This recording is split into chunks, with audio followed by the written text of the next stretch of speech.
ধাক্কা, সন্দেশখালীর সব মামলার তদন্ত করবে সিবিআই। পুলিশের ভূমিকা নিয়ে প্রশ্ন তুলে ভূপতিনগর কাণ্ডে এনআইএ কে রক্ষা কবচ হাইকোর্টে। অর্থাৎ বুঝতেই পারছেন, এক সন্দেশখালী এবং দুই হচ্ছে ভূপতিনগর। সন্দেশখালীর সব মামলার তদন্ত করবে সিবিআই। পুলিশের ভূমিকা নিয়ে প্রশ্ন তুলে ভূপতিনগর কাণ্ডে এনআইএ কে রক্ষা কবচ দিল হাইকোর্ট। ভোটের মুখে সন্দেশখালীর সমস্ত মামলার তদন্তে সিবিআই। জমি দখল থেকে শুরু করে ধর্ষণের যে অভিযোগ উঠেছে, যেভাবে মহিলাদের সম্ভ্রম হানি করা হয়েছে, যে অভিযোগ উঠেছে, সব মামলার তদন্ত করবে সিবিআই। ইডির ওপর হামলা সহ বাকি সব মামলার তদন্তে এবার সিবিআই। সিবিআইকে সরাসরি অভিযোগ জানাতে পারবেন সন্দেশখালীর মানুষ, এবং এমনকি সিবিআইকে পোর্টাল তৈরি করতে বলল হাইকোর্ট। যে কোনো পদমর্যাদার ব্যক্তিকে তদন্তের স্বার্থে তলব করতে পারবে সিবিআই, জানিয়ে দিল আদালত। স্পর্শকাতর এলাকায় 15 দিনের মধ্যে সিসি ক্যামেরা ও এলইডি আলো বসানোর নির্দেশ। অর্থাৎ বুঝতেই পারছেন কতটা তৎপর আদালত, এবং সেই কারণেই সন্দেশখালীর সমস্ত মামলার তদন্ত গেল এবার সিবিআই এর হাতে। সিবিআই তদন্ত করবে এবং যা অভিযোগ আসবে সরাসরি সিবিআই কে জানাবে, পুলিশকে নয়। কথা বলবো, আমাদের সঙ্গে রয়েছেন আমাদের প্রতিনিধি সৌভিক মজুমদার। সৌভিক, এখানেই অত্যন্ত তাৎপর্যপূর্ণ এবং গুরুত্বপূর্ণ যে পুলিশ নয়, সমস্ত অভিযোগ এবার জমা পড়বে সিবিআই এর কাছে এবং সন্দেশখালীর সব মামলার তদন্ত করবে সিবিআই। অত্যন্ত অস্বস্তির এবং একটা বড়সড় ধাক্কা। তার কারণ সন্দেশখালীর একটা বড় ধরনের অভিযোগের একটা অংশ এখন থেকে সিবিআই এর হাতে চলে গেল, এবং সিবিআই দ্বারাই সেই অভিযোগগুলো নিয়ন্ত্রিত হবে বা তার তদন্ত ভার এখন থেকে সিবিআই এর কাছে থাকবে। তুমি জানো যে এই মামলার ক্ষেত্রে মূলত যেটা দাবি করা হয়েছিল, সেখানে তারা খুব স্পষ্ট করে বলেছিলেন যে এই বিষয়টাতে একজন অবসরপ্রাপ্ত বিচারপতিকে দিয়ে একটি কমিটি গঠন করা হোক এবং সেই কমিটি গোটা বিষয়টি খতিয়ে দেখুক, এমনটা তারা চান।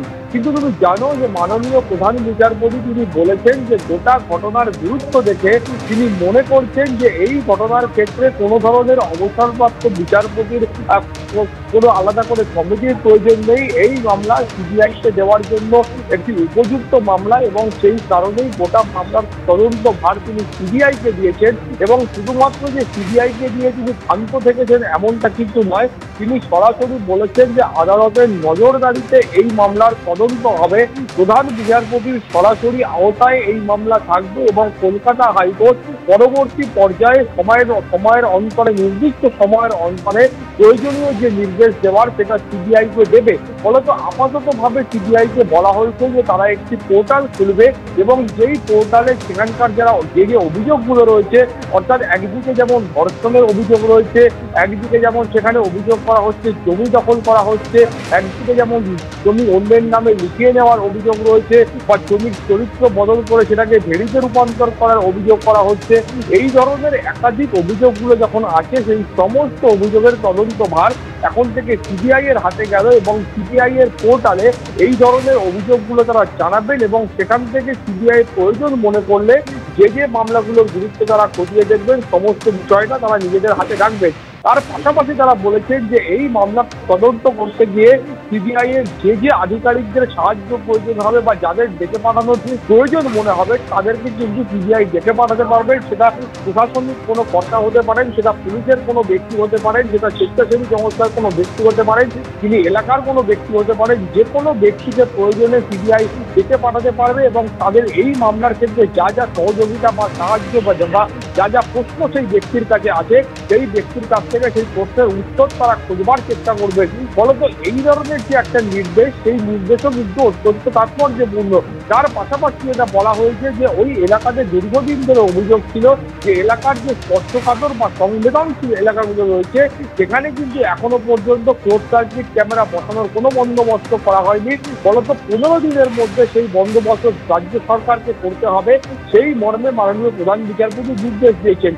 এছাড়াও তুমি জানো যে এখানে বলা হয়েছিল যে ওই অঞ্চলে দীর্ঘদিন ধরে সন্ধ্যের পর থেকে কার্যত একটা এলাকার বড় অংশ যেটা অন্ধকারে ডুবে থাকে, ফলত সেখানকার মানুষরা নিরাপত্তাহীনতায় ভোগেন। সেখানেই প্রধান বিচারপতির নির্দেশ হচ্ছে যে 15 দিনের মধ্যে একইভাবে রাজ্য সরকারকে সেখানে পর্যাপ্ত আলোর ব্যবস্থা করতে হবে, সেখানে এলইডি লাইট বসাতে হবে। ফলত এই গোটা যে নির্দেশ, একগুচ্ছ নির্দেশ সন্দেশখালী কাণ্ডে দেওয়া হলো, সেটা অত্যন্ত গুরুত্বপূর্ণ।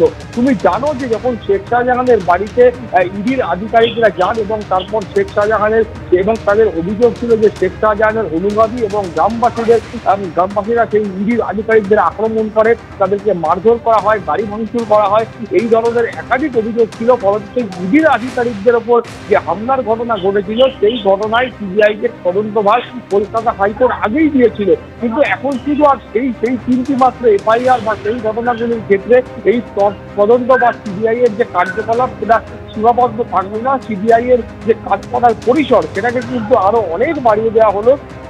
এখন থেকে সিবিআই যে অভিযোগগুলো তোমায় বললাম, অর্থাৎ একদিকে ধর্ষণের অভিযোগ, শ্লীলতাহানির অভিযোগ, জমি দখলের অভিযোগ, জমি দখল করে সেটাকে মাঠের ভেড়িতে রূপান্তরিত করার অভিযোগ, এই সমস্ত অভিযোগগুলোর তদন্তভার এখন থেকে সিবিআই এর কাছে গেল। সিবিআই আপাততভাবে 2রা মের মধ্যে এই অল্প সময়ের মধ্যে তারা কি করতে পারলেন, হাসপাতাল খুলতে পারলেন কিনা, একদমই সঠিক। অর্থাৎ জমি দখল সহ ধর্ষণ, শ্লীলতাহানির মতো যে একাধিক গুরুত্বপূর্ণ অভিযোগ সামনে এসেছিল সেই সমস্ত মামলার, সন্দেশখালীর সমস্ত মামলার তদন্ত করবে সিবিআই এবং সরাসরি অভিযোগ জানাতে হবে সিবিআইকে অভিযোগ জানাতে পারবে মানুষ।